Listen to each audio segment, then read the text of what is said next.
We firmly believe that Airbnb can actually change your life. It's not hyperbolic. We stayed in an Airbnb that has changed the way we live our day-to-day. Here's how.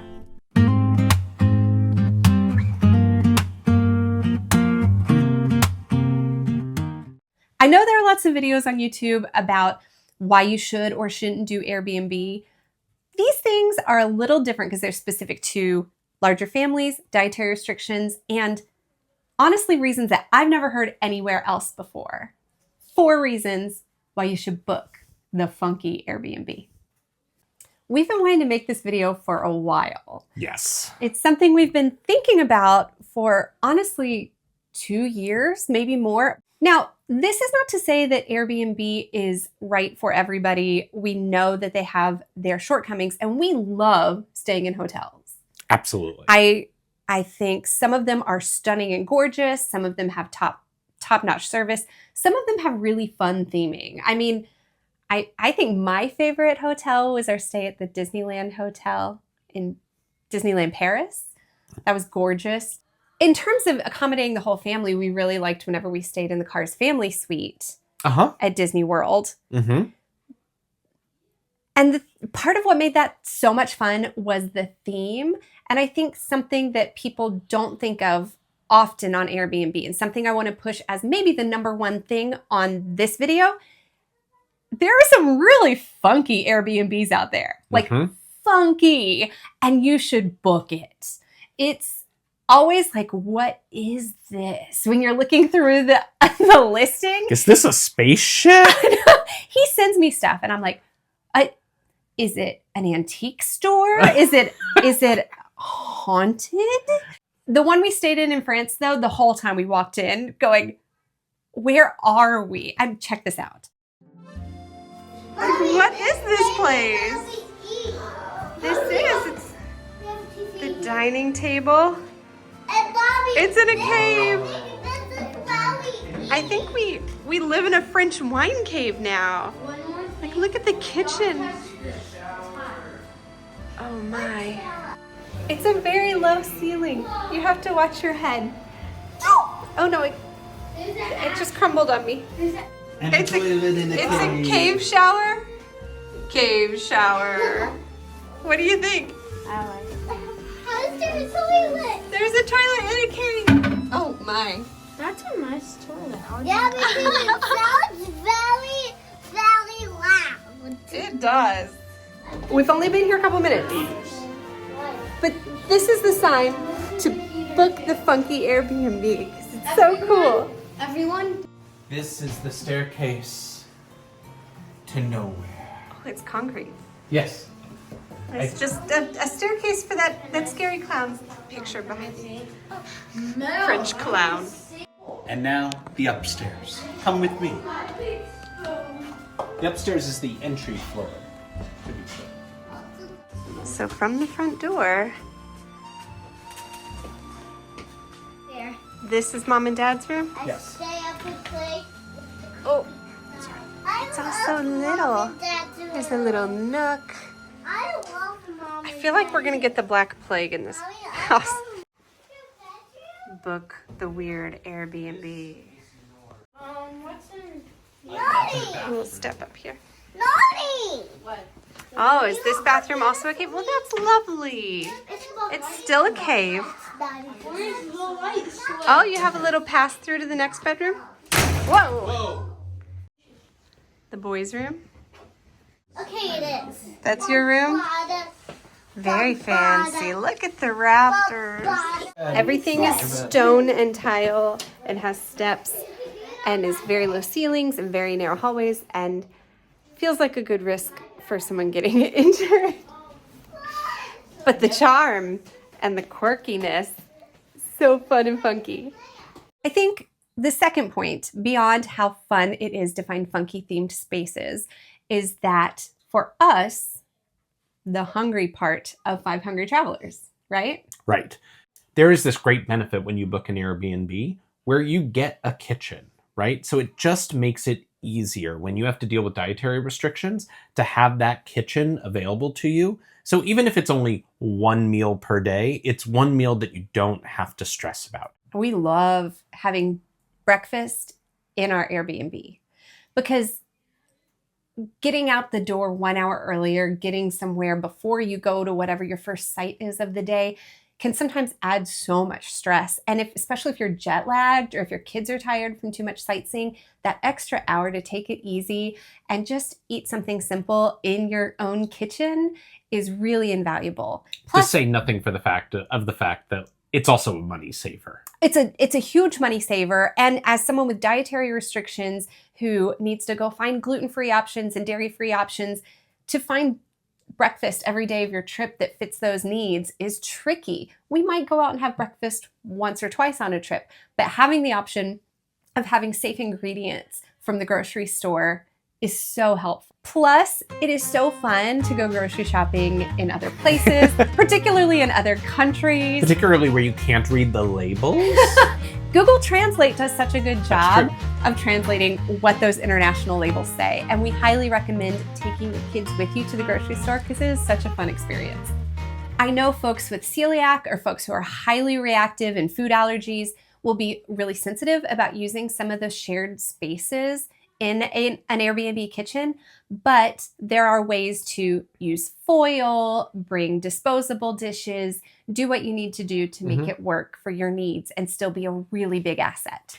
Also, if you are gluten-free, it doesn't mean that you have to only eat like grocery store items, right? If you find that perfect gluten-free bakery that just has lots of different options, stock up on day one, right? And then you can continue to have those items throughout the week as your breakfast at home, but you don't have to do the whole like rigmarole of rushing out in the morning to get back there. You can still have those at home and just make your morning so much more relaxed. The cost savings of making our own breakfast and the cost savings of having somewhere to take your leftovers. Because when you stay in a hotel and you go out to eat a big dinner at the end of the night, it's like, that's just waste. Yeah. But if you have an Airbnb, you can bring home your leftovers and put those to good use later. So we are a family of 5, which means that when we travel, sometimes we just don't fit ideally into a normal hotel room. So many hotel rooms are designed for 4 people, not for 5 people.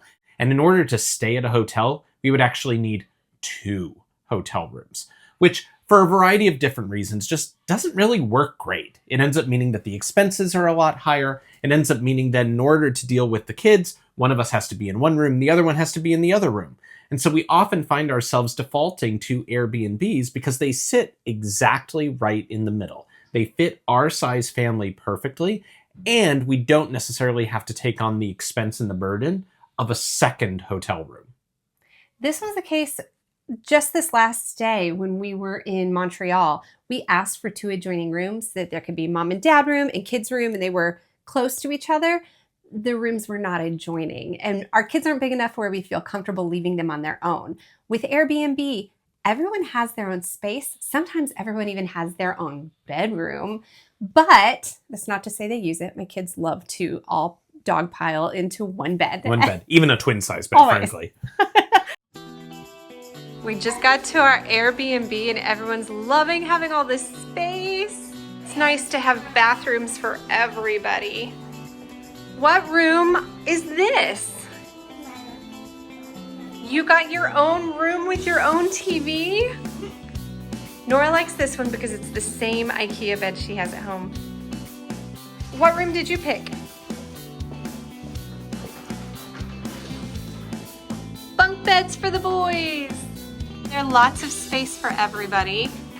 And as you often find in Airbnbs, the closet here is locked. So this is where the owner is keeping their personal belongings. There's the boys' room, there's Nora's room, then there's another bedroom with a big bed, and a 4th bedroom. And they're all just lovely. Plus, one of our favorite things about a DVC you also get with Airbnbs. Often you get washer and dryer. And another bathroom in here. Mom and Dad's bathroom. This room has a big tub and a shower. They're just options for everybody, whatever your needs are. Much as it's nice to have housekeeping come make your bed every day, here there are just spaces that feel like home and room for everybody. I'm gonna be spending time in there later. But there is space, whether it be space that you need for sleeping or space that you need for your everyday activities, like in DC. I feel like we had some issues in DC and needed to take some downtime. The same way I sit on my phone to decompress, my kids sometimes will need to take time to just scroll on their devices, and that's okay. But when you're in one hotel room and the kids are on a fold-out sofa and you've got 5 devices going at once, the din is just overwhelming. I think there's a couple things to think about from a finance perspective, right? So an Airbnb usually will sit at least the ones that we do for our size family, usually sit right in the middle of that 1 hotel room and 2 hotel room price band. So it's going to be a little bit more. Now, there are some hotels that actually fit 5 or sometimes even 6 people perfectly. And if you can find those and they're well enough reviewed and you don't need to necessarily like stay there for an entire week, if it's a 1 or 2 night kind of situation, you're probably okay in those hotel rooms. But if you're going to be somewhere for a week or maybe even half a week, you really need that extra space. And the Airbnb can be a cost-effective way of doing that as opposed to 2 rooms. But there are a couple considerations that do make Airbnb a little bit tricky. Just to be aware of them, right? So 1, most Airbnbs, you're not really necessarily interacting with any kind of a loyalty program, right? So if you're a points person and you're thinking about how to spend your points, you're probably not going to be able to do that in any kind of an Airbnb format. There's a way to do that with certain cards where you can do it as a cost offset, but it's not like using your points for a Hyatt room, which you can often do really cost effectively. 2, the other issue is that sometimes Airbnbs are just a little bit further out of the downtown area where you might be staying. And because they're just a little bit further out, sometimes you end up having to default on taking an Uber or a Lyft in order to get there. Or you might have to rely a little bit more on mass transit. Or you may have to budget a little bit more time to get what you're going. There's all kinds of different things that you need to be aware of that may incur more expenses than a regular hotel. The third thing that I think is really important to be aware of is that hotels have this great benefit of you being able to show up at the hotel, hand over your bags, and you can do that at 10 a.m. in the morning and go off and explore the city. You can't do that with an Airbnb. You can't enter an Airbnb until the time of check-in. So if your check-in time on an Airbnb is 3 p.m., you're not going to get in that room until 3 p.m. So if you end up doing a red eye over to Europe and you don't land, and you land in the morning and go over to your Airbnb, you're probably not going to have a situation where you can drop things off, right? So that means you either have to book an extra night the night before, or you need to find one of those luggage storage spots. And there have been instances where we've stayed in Airbnb and said, we need to drop our luggage, and they have been kind enough, the owner, to let us in a little bit early, or say you can drop your stuff off, but the cleaning folks will still be there. You can't come stay until this time. You do have the benefit of being able to message the owner and have a conversation. They don't always go well. Sometimes there's a language barrier. Sometimes they're just not in the mood to deal with it. And it's their house, their rules. But it is nice to have someone to have a real human conversation with. And we've actually developed relationships with Airbnb owners over the years. I love whenever someone wants to play host in their city and give us their favorite recommendations for cafes in the neighborhood and where they think you should go exploring. We've got funky settings. We've got how helpful it is to have your own kitchen, how much bigger the space is for larger families. But the last one, and the one that we love the most, is that when you stay in an Airbnb, you get to live like a local. Maybe not a local living in a French wine cave. You can search for those cool, trendy neighborhoods and then find an apartment there that lets you explore it, go to the cafes, check out what is going to be your go-to coffee place, or that repeat ice cream place we went to night after night in Tel Aviv. Yeah. Because at the end of the day, some of those neighborhoods are just too small to take on hotels. There might be some inns by all means, but that's not going to work with our family, right? And it may also not be cost effective to do that. But those smaller neighborhoods, the only way you can really get into them and stay for an extended period of time is going to be through something like an Airbnb. And I believe so firmly that seeing the world and traveling shapes your worldview. It helps you see possibility that wasn't there before. Possibility of something you might want to go do, go be, somewhere you might want to live, somewhere that might feel like home. And you don't know that until you have this experience. So we love living like locals and kind of pretending and asking ourselves, can we live here? Like, does this fit us? Or is this an area where actually I could grow a little bit? I could be stretched by a place like this. And I think that's something travel in general does. But staying in an Airbnb, you can kind of play house. And I love that. And you never know what possibilities may present themselves. We are looking right now for Airbnbs to stay at for the rest of our travels this year. We'll be staying in one in Sydney in June, right? Yep. So I'm excited to go hit all these points and see what we can find in Australia.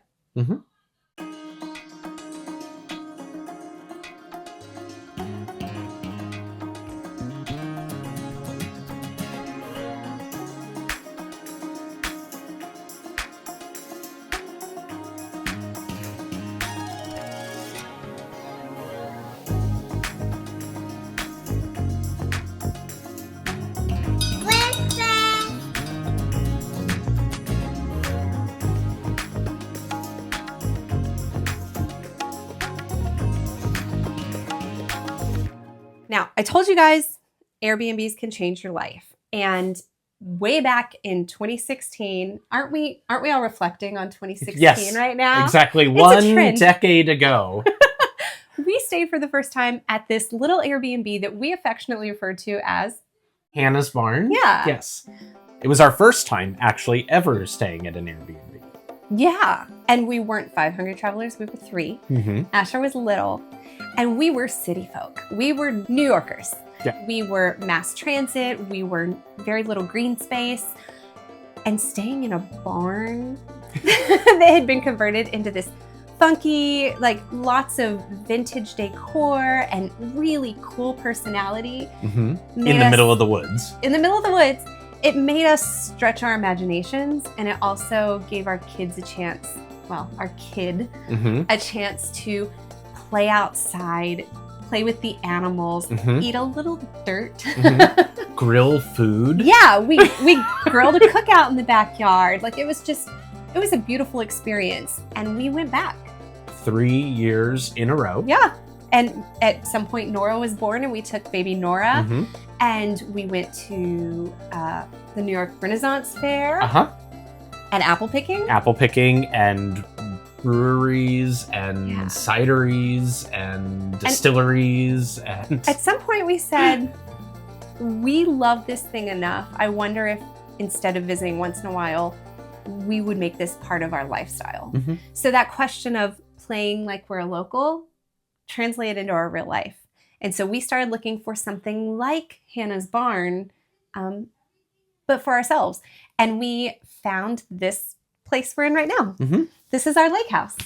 And our Lakehouse is just over an hour from our home. So we're still very city-centric people, but we can't wait until Friday afternoon when we can take off and spend our weekends here.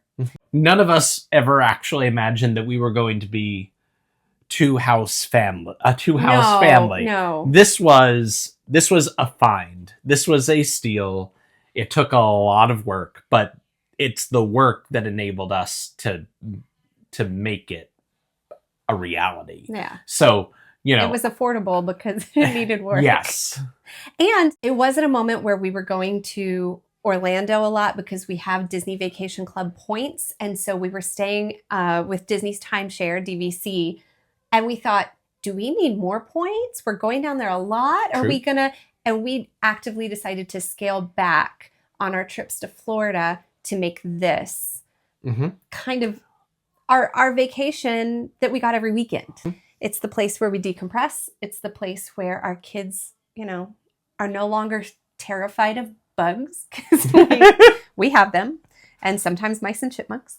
A place where we can make noise and not have to worry about how are we disturbing our upstairs neighbors and our downstairs neighbors and all of the neighbors on the street. Because no one can hear us around here. And we had no idea, one, that COVID was going to happen. And when lockdown started, we would need somewhere to go. And this place became our refuge. For about 1.5 years straight. Yeah. But also, very much emotionally, this is our refuge.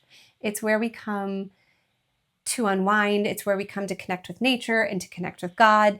It's where, honestly, the people are very different than the city people that we are around most of the time.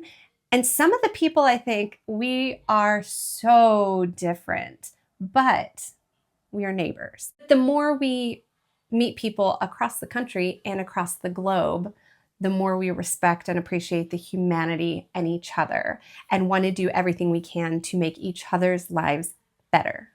But we never would have considered it if we hadn't played house 3 years in a row at Hannah's barn. So thank you, Hannah, and thank you, Airbnb. I hope you get to go find some really funky Airbnbs to stay in to enhance your trips this year. And if you want to review any of those destinations that we mentioned in today's tours, you can catch our Paris series and our Israel series right here. We'll also put the links to those down in the description below. Thanks for watching, travelers.